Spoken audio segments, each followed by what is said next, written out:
إن الحمد لله نحمده ونستعينه ونستغفره ونعوذ بالله من شرور أنفسنا ومن سيئات أعمالنا.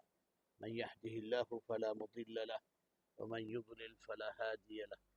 أشهد أن لا إله إلا الله وحده لا شريك له وأشهد أن محمدا عبده ورسوله. يا أيها الذين آمنوا اتقوا الله حق تقاته ولا تموتن إلا وأنتم مسلمون. يا أيها الناس اتقوا ربكم الذي خلقكم من نفس واحدة وخلق منها زوجها وبث منهما رجالا كثيرا ونساء واتقوا الله الذي تساءلون به والأرحام إن الله كان عليكم رقيبا. يا أيها الذين آمنوا اتقوا الله وقولوا قولا سديدا يصلح لكم أعمالكم ويغفر لكم ذنوبكم ومن يطع الله ورسوله فقد فاز فوزا عظيما. أما بعد، فإن أصدق الكلام كتاب الله، خير الهدي هدي محمد صلى الله عليه وسلم، وشر الأمور محدثاتها، كل محدثة بدعة وكل بدعة ضلالة كل ضلالة في النار. وبعد، من كتاب سلسلة الأحاديث الصحيحة للشيخ محمد ناصر الدين الألباني رحمة الله عليه، حديث رقم 182 من آداب زيارة الإخوان. سلسلة الأحاديث الصحيحة உடைய ஷேக் நாசருத்தீன் அல்பானியின் தமிழ் விளக்கத்தொடர் ஹதீஸ் 182 மின் ஆதாபி ஜியாரத்துல் இஹ்வான், சகோதரர்மார்களை நீங்கள் விசிட் பண்ணினா அதுடைய சில ஒழுக்கங்கள். ஹதீஸ்: إذا زار أحدكم أخاه فجلس عنده فلا يقومن حتى يستأذنه. உங்களை யாரும் உங்களோட சகோதரை விசிட் பண்ணிட்டீங்கள் என்றால், فجلس عنده அவருடைய இடத்தில் அமர்ந்துட்டீங்க என்றால், فلا يقومن حتى يستأذنه நீங்கள் அதிலிருந்து எழும்பி வர வேணாம், அவருடைய அனுமதி எடுக்காமலுக்கு.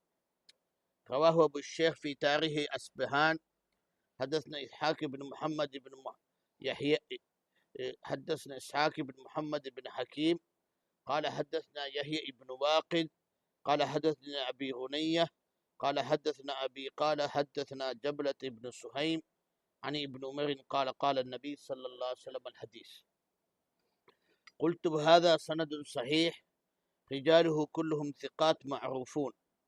أما جبلة بن سهيم فهو ثقة أخرج له البخاري في الأدب المفرد. وابن أبي غنية فهو يحيى بن عبد الملك بن حميد بن أبي غنية فهو ثقة من رجال الشيخين وكذا أبوه عبد الملك. وأما يحيى بن واقد فترجمه أبو الشيخ فقال كان رأسا في النحو والعربية كثير الحديث.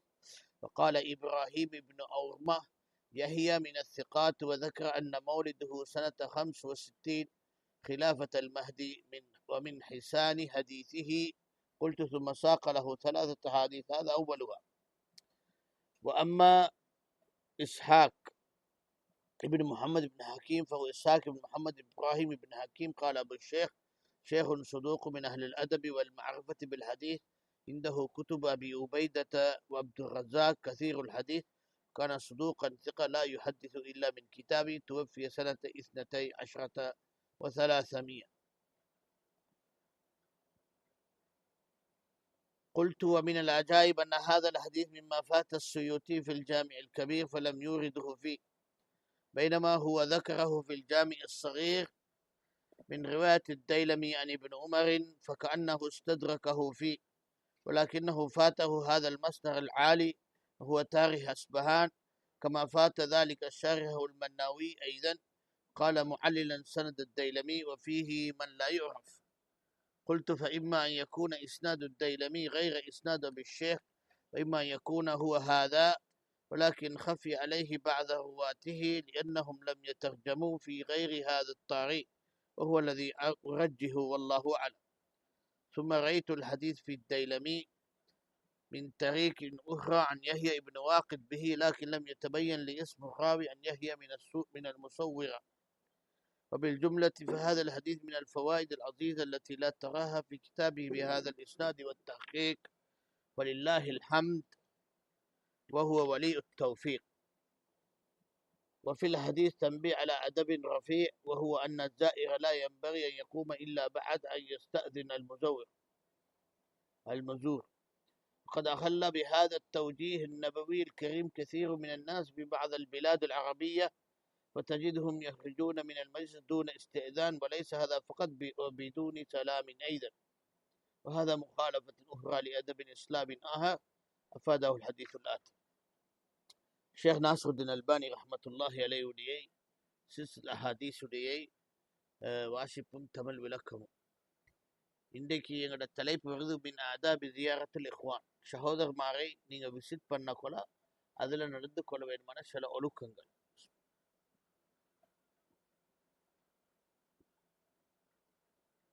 182வது ஹதீஸ்.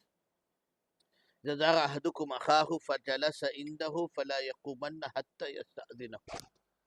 உங்களை யாரும் உங்களோட சகோதரை விசிட் பண்ணிட்டீங்கள் என்றால், ஃபஜலஸ் என்று அவர் இந்த இடத்தில் அமர்ந்துட்டீங்க என்றால், பல யகுமன்ன ஹத்தா யஸ்தஅதினஹு, அங்கிருந்து நீ எழும்ப வேணாம், அவர்கிட்ட அனுமதி கேட்காமலுக்கு.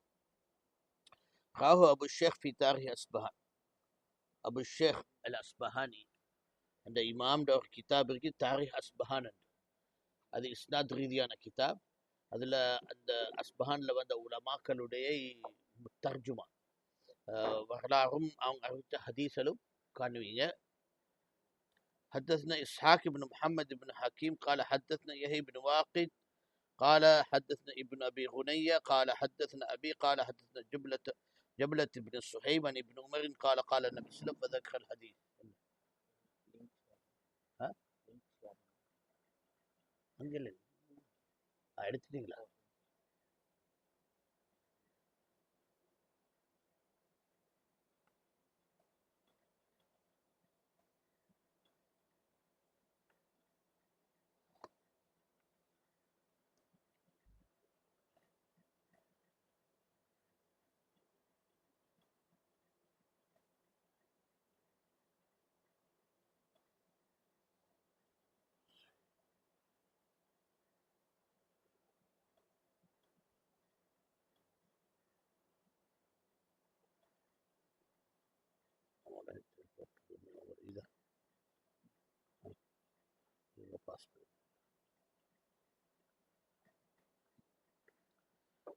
அபு ஷேக் தாரி அஸ்பான்ல அறிவிச்சதாக ஷேக் நாசருddin இந்த தஹ்ரீஜ் காட்டுறார். அதுல இமாம் அபு ஷேக் அல் அஸ்பஹானி ரிவாயத் பண்ற حدثنا إسحاق بن محمد بن حكيم ده أستاذ. قال حدثنا يحيى بن واقد قال حدثنا ابن أبي غنية قال حدثنا أبي قال حدثنا جبلة بن سهيم عن ابن عمر قال قال نفس ده حديث. شيخ ناصر சொல்றார், قلت وهذا سند صحيح. இது சரியான சனத். ரிஜாலு குல்லும் திகாத் மஅரூஃபூன். இவங்க எல்லா ராவிகளும் நம்பிக்கைக்குரிய தெரிஞ்சவங்க. அம்மா ஜபலத் இப்னு சுஹைப், இது இப்போ இவர் ஸ்டார்ட் பண்ற இப்னு உமர் கிட்ட இருந்து அறிவிச்ச ஒவ்வொருத்தரோட தர்ஜுமா. ஜபலத் இப்னு சுஹைப் ஃபஹுவ திகா, நம்பிக்கைக்குரிய. அஹ்ரஜ லஹுல் புகாரி ஃபில் அதபுல் முஃப்ரத். இமாம் புகாரியோட கிதாப் அதபுல் முஃப்ரத்ல அவர்கிட்ட இருந்து தஹ்ரீஜாக அறிவிச்சிருக்கு. அப்ப ஜபலத் இப்னு சுஹைப் இருந்து அறிவிச்சது இப்னு அபி குனையத்துல வாப்பாவும் அவர்கிட்ட இருந்து இப்னு அபி குனையா. இப்னு அபி குனையா அவரோட பேர் யஹ்யா இப்னு அப்துல் மலிக் இப்னு ஹமீத் இப்னு ஹுமைத் இப்னு அபி குனையா. அவர் சிகா மின் ரிஜாலி ஷைഖைன், நம்பிக்கைக்குரியவர். மின் ரிஜாலி அஷைഖைன், ரெண்டு புகாரி முஸ்லிமுடைய ராவியில் ஒத்தார். அவ்வாறே தான் அவரோட தகப்பன் அதாஹின் அப்துல் மலிக் இப்னு ஹுமைத் இப்னு அபி குனையா. அப்ப அவங்களுக்கு இருந்து அறிவிக்கிறது தான் நீங்க இன்னைக்கு யஹ்யா இப்னு வாகித். فترجمه أبو الشيخ فقال كان رأسا في النحو والعربية كثير الحديث. அரபி மொழியிலேயும் நஹுலேயும் ஒரு ஹெட்டா இருந்தார். அதுல தகமா இருந்தது தான் அது அர்த்தம்.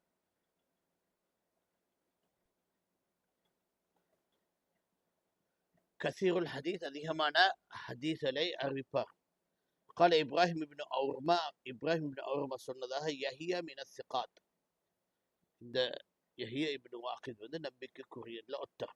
وذكر أن مولده سنة 65. அவர் பிறந்தது 65 300 ஹிஜ்ரில. خلافة المهدي, மஹ்தில خلافة ஆட்சியில.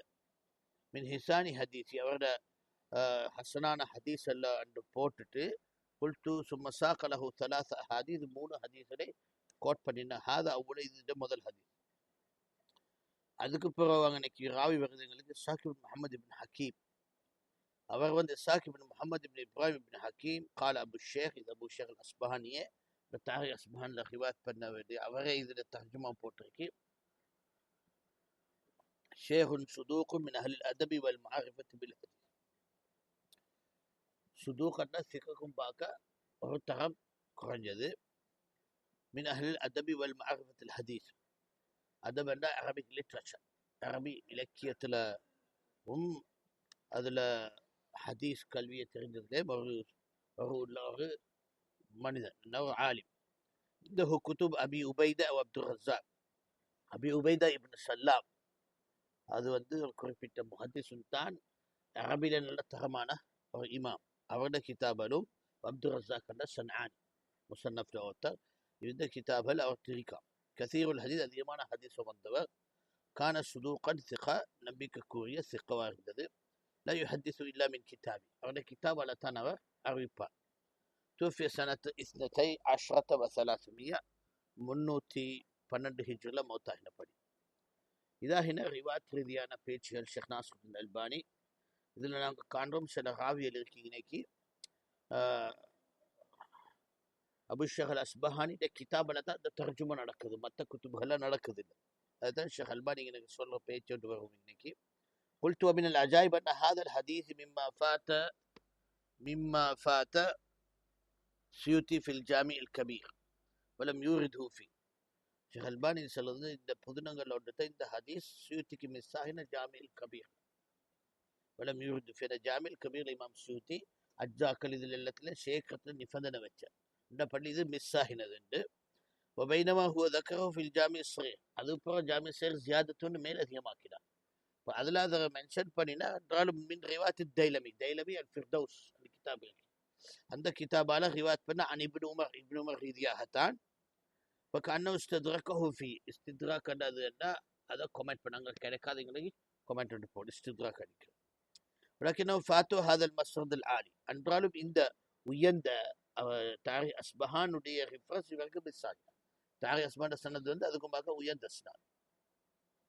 وهو تاريخ أسبان كما فات ذلك الشارح المناوي أيضا. அதே மாதிரி ஜாமி சகீருக்கு ஷரஹ் எழுதின ஃபைதுல் கதீர் ஷரஹ் ஜாமி சகீர் என்ற இமாம் அப்துல் ரவுஃப் அல் மன்னாவி. அப்போ அவருக்கும் இது மிஸ் ஆகினது. கால முஅல்லிலன் சனத் தைலமி, தைலமியுடைய சனதுக்கு குறையாக பேசினது. ஃபீஹி மன் லா யுஅரஃப், அதில் அறியாதவங்க இருக்கிறாங்க. தலீல்ண்டா குறை என்றதில்ல, சரியான தர்ஜுமண்டா அதில் அந்த டிஃபெக்ட்ஸ் வந்து அது வந்து அந்த குறை சிலது பாதிக்கலும் சிலத்துக்கு பிரயோஜனமாக ரெண்டுக்கும் வாய்ப்பு இருக்கு. இல்லை டெக்னாலஜிலி டிஃபால்ட்னு சொல்லுவீங்க, நாங்கள் சும்மா டெக்னாலஜிக்கு மொழியில் டெக்னிக்கலாக இதில் டிஃபால்ட் ஒன்று இருக்கிறது, அந்த ஸ்டாண்டர்டில் அதில் மாற்றம் வருது. அப்போ அது அந்த இழல். இந்த இழல் வந்து சில நேரத்துக்கு தரமாக்கும், சில நேரத்துக்கு குறையாக்கும், சில விஷயத்தை சுட்டி காட்டும், பல விஷயமே. இன்னைக்கு இந்த இழல் என்னதென்றால் அதான் ஃபீஹி மன் லா யுஅரஃப், அதில் அறியாதவங்க இருக்கு சனதில். இது இழல். قلت فإما أن يكون إسناد الديلمي غير إسناد أبو الشيخ. பொதுவாக ஃபுகாஹாக்கள்கிட்ட இழலண்டா குறை அப்படியே தான் சுமக்க. முஹத்திஸ்கிட்ட குத்துபுல் இழலண்ட எழுதுகிற இப்னு அபி ஹாத்திம் ராதிலே இருக்கட்டும், தாரகுத்னியே இருக்கட்டும், அபுதாவுத் இருக்கும், இழலண்ட அந்த சனதில் வந்து சில விஷயங்கள் ரகசியமாக மறைஞ்சுக்கிறது எடுத்து காட்டும். அது பிரசுமாகலும் குறையமாகலும் பாதிக்கோ மேலும் சிலத்துக்கு அது சில எக்ஸ்ட்ரா இன்ஃபர்மேஷன் தரத்து வாய்ப்பு. அது பல வகையில் இருக்கு. قلت فإما يكون إسناد الديلمي غير إسناد أبي الشيخ. அப்போ இங்கே ஷேக் அல்பானி சொல்றார், இந்த தைலமிட இஸ்னாத் வந்து அபி ஷேக் அஸ்பஹான் சனத் இல்லாத இன்னொரு சனதா இருக்கேலும். இம்மா யக்கூன ஹுவ ஹாதா இல்லவா இதா தான் இருக்க வேண்டும். லக்கின் ஹஃபி அலைஹி பஅத ருவாத்தி, என்றாலும் அவர்கள் சில ராவியில் அறியாததான் இருந்தது. لأنهم لم يترجموا في غير هذا التاريخ وهو الذي يرجو. ஏன்னா இதில் இந்த ராவியல்ட தர்ஜுமா உதாரணத்துக்கு எங்களுக்கு வார இன்னைக்கு இஸ்ஹாக் இப்னு முஹம்மது இப்னு ஹக்கீமும் அதே மாதிரி யஹ்யா இப்னு வாக்கிதும் என்ற ராவியல் இரண்டும் தாரிக் அஸ்பஹானை தவிர இன்னொரு கிதாபில் அந்த தர்ஜுமா இல்லை. தர்ஜுமா பயோகிராஃபி இல்லை. அப்போ அந்த கிதாப் இல்லாத காரணத்தால் மல்லா யூரஃபன கதவாக சனது விளங்கினா. சும்மா ரைத்துல் ஹதீத ஃபி தைலமி, இந்த ஷேக் அல்பானி பிறகு தைலமில கிடைச்சிருக்கு. மின் தரீகின் உஹ்ரா அன் யஹ்யா இப்னு வாக்கித், இதுமோ சனதால யஹ்யா இப்னு வாக்கித்துக்கு பேத்து சேருது. لكن لم يتبين لي اسم الراوي أن يهب من المصور. ஏன்னா அவர் கொப்பியால மனுஸ்கிரிப்ட கொப்பியில தானே எடுக்கிற, அதில் அவருக்கு விளங்கவில்லை யஹ்யா இப்னு வாக்கித் யார் அறிவிக்கிறது. அந்த ஹேண்ட் ரைட்டிங் விஷயங்களே இது இருக்கு.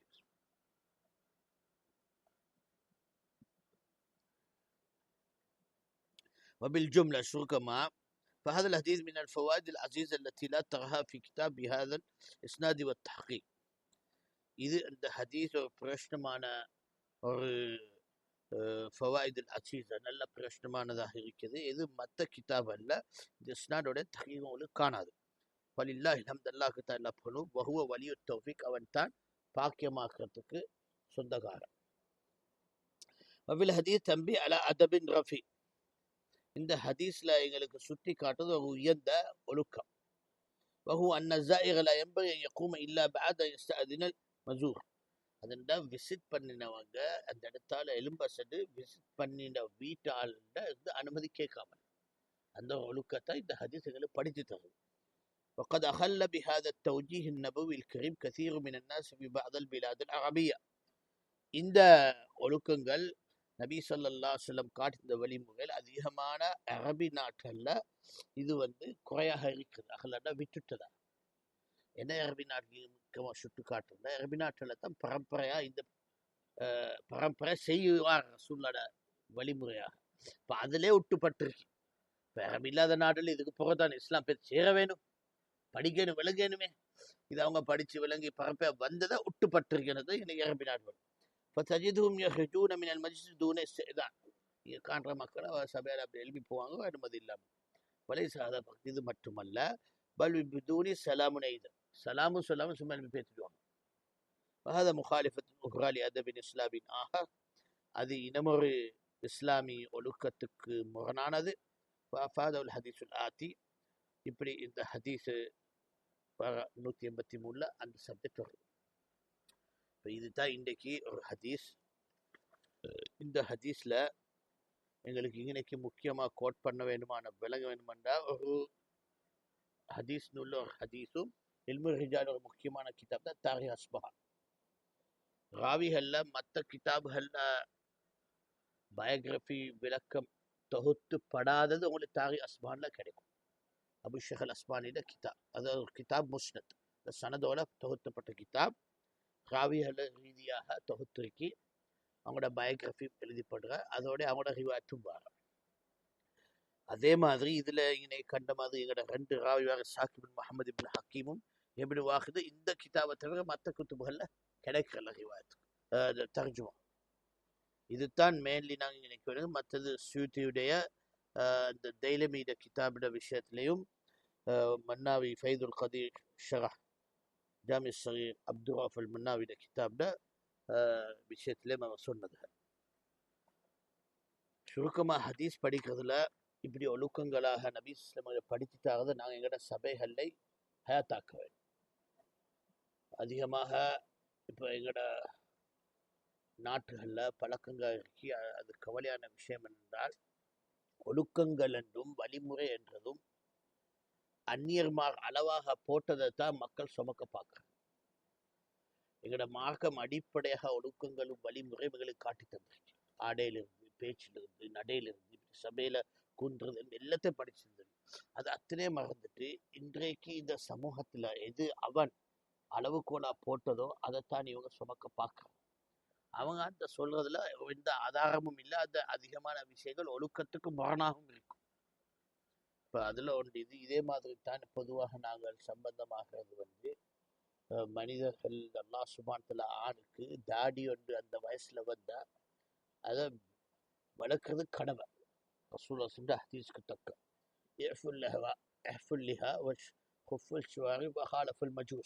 தாடியில விட்டுடுங்கோ, மீசையில கத்துறீங்கோ, மஜூஸ்க்கு எதிர்ப்பு நடக்கும். இப்போ இது ரசூல் ஸல்லல்லாஹு ஏவின ஏவல். ஒரு ஹதீஸ்ல ஏவல் வந்தா உசூல் ரீதியான பேச்சு அஹ்லுஸ் சுன்னாக்கு நடுவில் என்னதென்றால் அல் அம்ரு யக்ததில் வுஜூப் மாலம் யஸ்ரிஃபு சாரிஃப். ஒரு ஏவல் வந்தா அது கடமைக்கு தக்கமானது. யக்ததில் வுஜூப் வாஜிபான நிலைக்காகும். மாலம் யஸ்ரிஃபு சாரிஃப், அதுக்கு நம்ம சாரிஃப் அது அந்த அந்த அதை குறைக்கிறதுக்கு நம்ம ஹதீஸ் வரலண்டா, ஹதீஸோ ஆயத்தோ. இனி ரஸ்ல ஏவ ஏவல் ஃபுல்லிஹா வஹஃப் ஷுவார் ஹாலஃப் மஜூஸ் என்ற 3 ஏவல் இல்லை. ஃபுல்லிஹா தாடியை விட்டுடுவோம், வஹஃப் ஷுவார் விஷயல கத்திரிக்கோ, வஹாலஃப் மஜூஸ். இது 3 மஜூஸுக்கு எதிர்ப்பு. இது 3மே இந்த 3ம் எந்த வகையான நிலையிலே ஏனைய ஆயத்திலேயும் ஹதீஸ்லேயும் இதை குறைக்கிறதுக்கு எங்கேயும் வரல. ஏனைய ஆயத் அது இன்னும் ஆதரவாத்தான். ஃபமன் தபியும் ஃபஇன்னஹும் மின்ஹும், யார் அவங்கள பின்பற்றாங்களோடு சேர்ந்துவாங்க. இப்போ இன்னும் இதுக்கு இன்னும் பலமாக தான் காட்டுது. அண்டப்படியில் தாடி விஷயத்தில் ரசூலோட காலத்தில் தொடர்ல இருந்து உம்மத்த இஸ்லாமியோட அத்தனை மதஹபுகள், எத்தனை மதஹபுன்னு நாங்கள் சொல்லுவோம் என்றால், இந்த வழிகேடுன்னு நாங்கள் சொல்கிறோமே, ஹாஃபிதாக்கள் முத்ததில்கள் இவங்கள வரையும் தாடிய வைக்கிறது கடமையாத்தான் கருதுவார். கடைசி காலத்துல பிற்காலத்துல இந்த அந்நியர் கலாச்சாரம் உம்மத்துள்ளுக்க பூந்து, பிரெஞ்சு காலனி பூந்து வந்தது பின்னால தான் சில முத்தஸிலிகள் தர்க்கவாதிகள் தாடிய ஷேப் பண்றதுக்கு எடுத்தன ஹாலஃபில் மஜூஸ் என்ற கதையை சொல்லி மஜூஸ் எதிர்ப்பவர்கள் இப்போ எங்கட காலத்துல மஜூஸ் தாடி வைக்கிறாங்களும் நாங்கள் ஷேப் பண்றோம். அந்த கருத்துல ஜாமியத்தில் வெளிவந்த ஒரு இந்த இந்த இந்த தீவிர கருத்துண்டால்தான் சயீத் குத்துப் தாடி ஷேப் பண்றது. இது மற்ற தாஹா இவன் இந்த பேர் எனக்கு தெரிய வருது. இந்த உஃபக்கிரு ஃபில் ஃப்ரான்சி வக்துபு பில் அரபின்னு சொல்லுவார். நான் பிரான்சில் யோசித்து கொண்டு அரபியத்தில் எழுதுவது தாஹா ஹுசைன் இவன் எல்லாம் பச்சை வழிகேடுகள். கொள்கையில எவ்வளவு தூரத்துக்கு அந்த தாஹா ஹுசைன் செல்வது, இந்த இப்ராஹிம் இஸ்மாயில் அப்படி ஒன்றுமே இல்லை, இது சும்மா கதை. அப்ப குர்ஆன்ல வந்ததில் நிராகரிக்கிறான். குஃபர் நிலைக்குள்ளது தான் தாஹா ஹுசைன். அல்லாஹ் தான் வெளிச்சாண்ட நிலைப்பாடு உண்டு. இந்த குஃபர் வாரத்தில் எக்கச்சக்கமா அவனோட கிதாபல் இருக்கு. இந்த அரபி மொழியில நல்ல இலக்கியத்துல கெட்டிக்கார். ஹதீசுல் அரபியான்ற கிதாப் எழுந்தா படப்பட கிதாப் எழுந்து இந்த ஹதீசுல் அரபியா கிதாப் என்ன லெவலுக்கு எடுத்து வச்சுட்டாங்கன்றால், இந்த ஒழுக்கம் பேசுற சமூகம், இந்த இங்கிலீஷ் கம்யூனிட்டி, இந்த பிரிட்டிஷ் கவுன்சில்ல ஏ லெவலோ ஹெட்ல ஒன்றுக்கு இவன் கிதாபத்தான் அரபி லிட்ரேச்சருக்கு வச்சு இந்த தாஹா ஹுசைன். அப்ப இது ஒழுக்கம் பேசுற மக்கள் இல்லைங்கண்ணா. அப்ப என்னன்னா சரியாக இஸ்லாம குறியா வச்சு அதனுடைய கலாச்சாரத்தை உடைக்க தடுக்க அந்நியர்மார்ந்த போராட்டம் எவ்வளவு தூரத்துக்கு என்றால், எழுத்து விடிவமாக கிதாப் எழுத, லைன் போட, நம்பர் பண்ண, ஆர்டர் பண்ற எல்லாம் மனித சமூகத்துல வரலாறுல ஆரம்பிச்சது முஸ்லிம்கள். அந்தபடியில குர்ஆன் ஆரம்ப காலத்துல டொட் இல்லாமலுக்கு ஃபத்தா கஸ்ர் இல்லாமல் தான் அரபி எழுதுவாங்க. அது போதான் டொட் வந்து. அப்ப அண்டையிலிருந்து ஆரம்பிச்சதான் இந்த ஒரு விஷயத்தை குறிப்பா காட்ட வேணுமெண்டா ஓவர்லைன். இந்த வேர்டு கொஷ்கத்தான். இப்ப சஜிதா எல்லாம் குர்ஆன் எங்க வர கொஷ்கத்தான் லைன் போடுற. அதுதான் அரபி கலாச்சாரத்தை ஸ்டார்ட் பண்ண மனித சமூகம் ஆரம்பிச்ச ஒரு விஷயத்தை சுட்டி கடந்து ஒஷ்க லைனை போட்டு கீழே குறிப்பெழுது. அப்ப இதுக்கு மொரணா அடையறதுக்குத்தான் அந்நிய கலாச்சாரம் அன்றைக்கு அண்டர்லைன் ஆரம்பிச்சுட்டான். அண்டர்லைன் இவன் தெரிக்கல. அப்படி பல விஷயங்கள் விளங்கினா. இப்ப எங்கட ஆடையில அவனுடைய அந்த டை ஆரம்பிச்சது, அது கிராஸ். அவன் கிராஸ் போடுறதுதான் டை. அது அவன் அந்த கிறிஸ்டினிட்டியை காட்டுறது. இதெல்லாம் எங்கட இஸ்லாமிய கலாச்சாரத்துக்கு எதிர்ப்பாக ஆரம்பிச்சதுதான். இப்ப இந்த படியில ஒழுக்கம் பேசும் பிரிட்டிஷ் சமூகமும் உலக சமூகமும் ஒழுக்கத்தை கெடுக்க வந்தவன். ஆடைகள் எப்படி என்றால், எப்படி டைட்டா தான் ஆடை உடுப்பாங்க அவனோட ராஜமாக்கள். இந்த கால் முழுசா காட்டும். அப்ப இதுதான் அவனோட ஒழுக்கம் இல்லைங்களா. அது அந்த ஆடை உடுத்தாலும் உண்டு, உடுக்காட்டி உண்டு, அந்த நிலை தான் அது. அப்படி ஒழுக்கம் பேசுறது. அதே மாதிரி அவனோட கலாச்சாரத்துல ஆண் பெண் கலக்கம் இல்லைங்களா, மனுஷன் இச்சையோட விளையாட, மனுஷன் சமூகத்தை நாசமாக்க, சிந்தனைய ஒரு அடிமையாக்க, சுதந்திரமான மனிதனுக்கு மனிதனாக இருந்து சிந்தித்து விளங்கூடாமலுக்கு ஆசைகளை காட்டி இச்சைகளை காட்டி அடிமையாக்கி அவனுக்கு தேவையான திசைக்கு சமூகங்களை திருப்பி எடுக்கு. இது இவனோட ஒழுக்கம். அப்ப இஸ்லாமிய உம்மத் அல்லாஹ்வின் அருளோடை ரப்புல் ஆலமீன் இறக்கின ஒரு மதம் என்று மார்க்கம் என்ற படியில இந்த ஒழுக்கங்களை அடியோட ஒவ்வொரு விஷயத்துல எங்களுக்கு வைக்க. இப்போ நாங்கள் நல்லா விளங்க வேணும். நாங்கள் எங்களோட இஸ்லாமை சரியாக பின்பற்றினா ஒழுக்கத்தை யாருக்கும் எங்களோட முன்னால பேசலாம். ஒழுக்கம் பேசுறது அவங்களுக்கு தகுதி இல்லை. பேசினா எங்களை சுட்டிகள் இதெல்லாம் அவளுக்கு நீத்த ஒழுக்கம். பேச்சா இருக்கட்டும், ஆடையா இருக்கட்டும், நடையா இருக்கட்டும். அது எங்களுக்கு எங்களோட மார்க்கம் சொல்லி தந்த ஒழுக்கங்கள், பழக்கங்கள், வழிமுறைகள், ஆடை அணிகளை நாங்கள் கடுமையாக எவ்வளோ ஸ்ட்ரிக்டாக தரமாக எங்களை வளர்த்து கொள்கிறதோ அவ்வளோ எங்களுக்கு எங்களோட சுதந்திரம் வாங்க. மனித சமூகத்துடைய கட்டுப்பாடான சூழ்ச்சியிலிருந்து நாங்கள் சுதந்திரமாக ஒரு சுத்தமான மனிதனாக ரப்புல் ஆலமீனுக்கு மட்டும் ஒரு அடிமையாக சிந்திக்க எல்லாத்திலும் கிளியராக அந்த படியில் தாடியாக இருக்கட்டும், ஆடையில இருக்கட்டும். ஒரு மனிதன் ஆடை எடுத்து கொடுக்குற அவனை மறைக்க அதுவும் குறிப்பாக அவுரா இடங்கள் மறைச்சிருக்கு. அந்த ஆடை அதெல்லாம் திறந்து காட்டுறா அவன் எடுத்துக்கிட்ட உடுத்துருக்கு வீண் செலவேப்பா. அப்ப அந்த ஆடையோட உடுத்தும் அவன் உடுக்க உடுப்புலே மத்தனே அவனுடைய அவத்தெல்லாம் எடுத்து காட்டுற அந்த ஆடை தேவையில்லப்பா. இது அர்த்தம், இது சும்மா பேருக்கு ஆடை. அப்ப அந்த மனிதனை அந்த ஆடை இல்லாமலுக்கு அந்த வெக்கக்குரிய ஒரு மனிதனாக சமூகத்துல பரவலாக நடுவுல தடமாக இல்லாமக்கு பழக்கம் தான் இந்த ஆடைகள், நாசமான ஆடைகள் இல்லைங்களா? இந்த நாசமான ஆடைகள் என்ன நடக்கிற மனுஷன் ஏதோ உரியானத்தோட சமூகத்தில் நடுவில் பயிர்த்து பழகிற மாதிரி அவனுக்கு அந்த வெக்கம் இல்லை, கூச்சம் இல்லை, அப்படி பழகின ஒரு மனுஷன் நடக்க நாளைக்கு என்ன கெட்ட வேலைக்கும் அவனுக்கு ஒரு வெக்க கூச்சம் பாகல, பின்வாங்கல.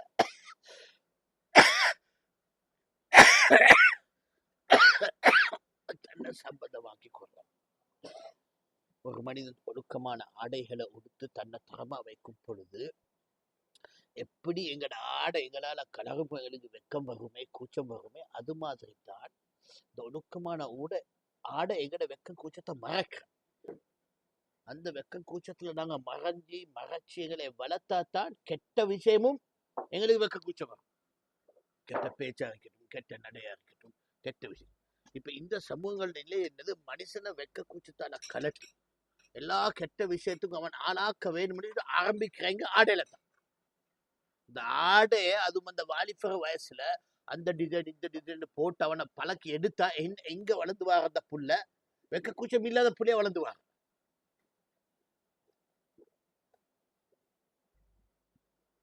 வெக்க கூச்சம் இல்லாத ஒரு புள்ளையாக வளர்ந்து வரும் பொழுது என்ன நடக்க? கெட்ட விஷயங்கள் சாதாரணமா பழகி போவார். கெட்ட பேச்சு, கெட்ட சிந்தனைகள் இதெல்லாம். அப்ப அந்த மனிதனை சுதந்திரமாக அவனவனாக வளரத்திலிருந்து தடத்தான் இந்த சூழ்ச்சிகள், சைத்தனின் சூழ்ச்சி. அப்ப ஒழுக்கம் முக்கியம். ஒழுக்கம் எங்க ஆரம்பிக்கிற? மனுஷன் ஆடையில. எந்த ஆடையை நீங்க பசந்தா ஒடுக்குறீங்களோ உங்களுடைய மறைச்சி அது அங்கனைத்தான் ஆரம்பம் ஒடுக்கம். அங்கனைக்கு நீங்க அறக்குறை செய்றீங்க, உங்களோட மனசுள்ளுக்கால உங்களோட ஒழுக்கத்தை உடைக்கிறீங்க. அதை உடைச்சு நீங்களே அந்த நல்ல அந்தஸ்தை இல்லாமக்கிறீங்க. அந்த ஃபித்ரா எல்லாம் உங்களுக்கு வச்சிருக்க ஃபித்ராவை நீங்க அழிக்கிறீங்க. அது மாதிரி ஒரு பாதிப்பு மனுஷன் ஒருத்தனுக்கு செய்யற துரோகம் இனமும் தெரியும். கெட்ட விஷயத்துக்கு நான் என்னைய பழகி கொள்கிறது, கெட்ட பேச்சில் கெட்ட விடயங்கள். அப்ப அல்லாஹ் சுப்ஹானஹு வ தஆலா எங்களை காப்பாற்றணும். இஸ்லாமிய மார்க்கம் வந்தது இது அத்திலிருந்து மனுஷனை காப்பாற்ற. அதுதான் அல்லாட முன்னுக்கு தொலை போக்களையும் அந்த ஒழுக்கத்துல தான் அந்த ஆடை இருந்து போயிட்டு அல்லாட முன்னுக்கு சுழற்சி. அந்த ஒழுக்கம் அவசியம். இப்ப இந்த ஹராமாக வந்த சட்டங்கள் ஆடையில இந்தந்த இடங்கள் மறைக்க வேண்டும் என்றது தொழுகைக்கு மட்டுமல்ல, இது மறைக்க வேண்டும். பொதுவாக அவன் அந்த பருவம் வயசுக்கு போது மறைஞ்சு வாரது அவனுக்கு அவசியம். அந்த ஒழுக்கம் முக்கியம். சின்ன குழந்தைய நீங்க பாருங்கோ, அது சின்னதா இருக்க வந்ததுக்கு அதுக்கு ஒரு வெக்க கூச்சம், சில ஆடைகளை காட்டுது. அது இயற்கையெல்லாம் வச்சிருக்கு. அது நாசமாக எப்படி? அந்த சூழல் தான். இந்த சூழல் அதை எப்படி பலத்தெடுக்கிறதோ அது நாளைக்கு ஆடை இல்லாமல் பல இது புள்ளால் ஊட்டாட சும்மா ஒன்றும் இல்லாமல் இப்படி வளர்ந்து பிள்ளைக்கு என்ன அது எல்லா கூச்ச வெக்கம் இல்லாத பிள்ளைய வளர்ந்தவங்க என்ன கெட்ட வேலைக்கும் அது சம்பந்தமாக. ஆடையில தான் மனிதனுடைய ஒழுக்கம் ஆரம்பம், பழக்கம் ஆரம்பம். சிந்தனையிலிருந்து ஆரம்பிக்கிற ஒழுக்கம் ஆடையில தான். ஆடை அதுக்குத்தான் நாங்க உடுக்கிறோம். அதான் கவனம். அந்த ஆடையில உடுப்பு நாங்க உடுக்கிறது, பரமசரிகளை தாடி வாங்குறது, இது வாங்குறது, அது மத்த ஒழுக்கம்.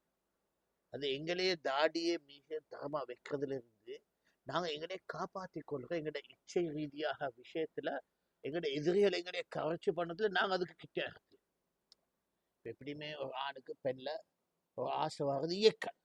அதுவும் பருவ வயசு வந்தப்போ இது அதிகமாக தோன்றும். அப்போ நீங்கள் ஒரு ஒடுக்கமான மார்க்க ரீதி தாடி நல்லது இருக்க கொள்ள ஒரு கெட்ட பெண் உங்களை திரும்பி பார்க்குறது, அது உங்களுக்கு ஒரு இது ஷீல்டு கணக்கில் கேடயம், உங்களுக்கு ஒரு கேடயமா. ரெண்டாவது சும்மசெல்லாம் காப்பாற்றணும். மனுஷன் இச்சையாக இருந்தால் நான் இப்படியான மனுஷன் எனக்கு இது செய்ய இயலுமான்னு நான் என்னையே குத்தி கொள்றேன். எனக்கு என்ன எனஞ்சில குத்தி எங்களே திருத்தத்து வாசல்வாங்க. மார்க்கம் தெரியாதவங்க கொள்ளை இல்லாதவங்க அவனுக்கு எப்படி சரி அந்த இச்சையை காட்டி ஆனால கவர்ச்சி படம் செய்வாங்க. இதுக்கு இது ஒரு கொள்கை உள்ள புள்ள, மார்க்கம் உள்ள புள்ள, கொள்கையில் இருக்கிற அவன் கண்ணால கண்டாலும் அதுக்கு அவன் மடங்கி புலாது. திரும்பி இதெல்லாம் தவறானது விலகினா. அப்போ இன்றைக்கு எல்லாம் காப்பாற்றாது. சோசியல் மீடியான்னு வரக்கூட தொழில்நுட்ப கூட திடீர்னு வார தேவையில்லாத குறைய வார எங்களை இன்ட்ரடியூஸ் பண்ண பேஷன் அப்படி இப்படின்னு வந்த நேரத்துல எல்லாம் ஈமான் ஆகும். உங்களோட ஒழுக்கம் ஆரம்பம் பருவ வயசு அடைஞ்சா அல்லாஹ் சுப்ஹானஹு வ தஆலா உங்களோட முகத்துல தன்னுடைய தாடியை காப்பாற்றுறது சிறப்பா வச்சுக்கொள்வது. அதே மாதிரி அதுக்கு முன்னால ஒழுக்கம் ஆரம்பம் ஒரு மனிதனுக்கு அவன் ஆடையை சரியா உடுத்து வளர்ந்துவான். அறக்குறை இல்லாமல் ஒழுக்கமா உடுத்து திரும்ப. அதே மாதிரி இந்த அதுதான் இன்றைக்கு இதுல ஆடைகளை பற்றி நாங்கள் ஏனே ஹதீஸ்ல வாசிச்சிருக்கு.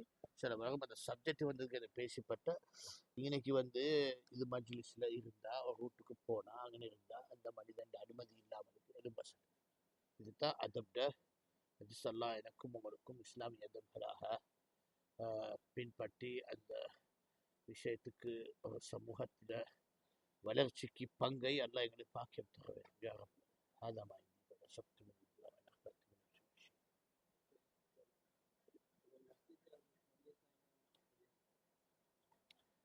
இது ஒரு மனிதனை நீங்க விசிட் பண்ணின பேச்சு. இதான் அதுக்கும் அகாகும் அடுத்த உங்களை யாரும் உங்களோட சொந்த விசிட் பண்ண மஜ்லிஸ்ல அதப் இருந்ததுக்கு இந்த சம்பந்தம் இல்லை. இந்த மனுஷனுக்கு இது பொதுவாக அதை அனுமதி கேட்டு தான் போக வேண்டிய அவசியம் இல்லை. இந்த அதப்ட இதுல செய்யறதுல தவறு இல்லை. அது இது குறிப்பா விசிட்டருக்கு தான் இந்த பேச்சு. இந்த ஹதீஸ் இந்த ரசூலோட மஜ்லிஸ் சஹாபாக்கள் பள்ளி இருப்பாங்க போவாங்க, அப்படி ஒரு சட்டம் நாங்கள் காணல. அதை எங்களுக்கு அதுக்கு சம்பந்தமாக்கல.